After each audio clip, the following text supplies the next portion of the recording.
Et si je vous disais que le meilleur manga de sport ne parlait pas de sport? Imaginez, vous êtes au sommet de votre art. Que vous soyez footballeur, chanteur ou même médecin, vous avez passé des années à construire votre carrière, mais aussi votre réputation. Et puis tout d'un coup,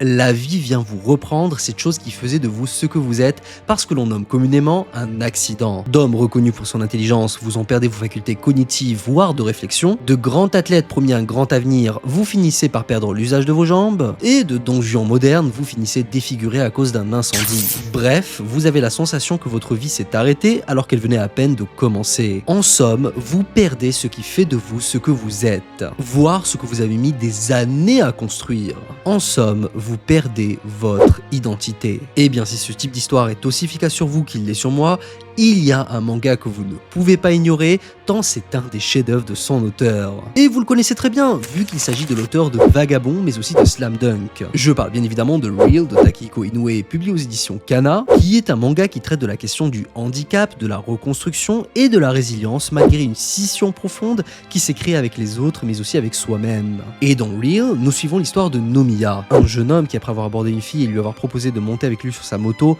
aura un accident qui fera perdre à cette dernière l'usage de ses jambes. Déscolarisé, empli de remords, il entamera une quête de rédemption où il fera tout pour tenter de lui redonner le sourire, mais surtout devenir un homme meilleur, plus fort et qui influence positivement son entourage. Bref, la quête de sagesse que l'on retrouve très souvent dans les mangas de Takehiko Inoue. Mais Nomiya a aussi un feu intérieur. Il est passionné de basketball, sport qu'il a été forcé d'abandonner suite à son exclusion. Comment fera-t-il pour entretenir son feu maintenant que son rêve de devenir pro est mort? Et comment pourra-t-il vivre avec ce qu'il a fait? Et si ça vous intéresse, Nomiya n'est qu'un des personnages de l'histoire, parce que vous suivrez aussi l'histoire de Togawa, jeune homme en fauteuil roulant, qui est animé par la même passion et à l'histoire extrêmement touchante, et le parcours de Takahashi qui selon moi est le plus dur, mais je ne vous spoil rien. Bref, lisez Real, c'était Gatsu Sensei, vous êtes la génération terrible et n'oubliez pas, vous avez 4 heures.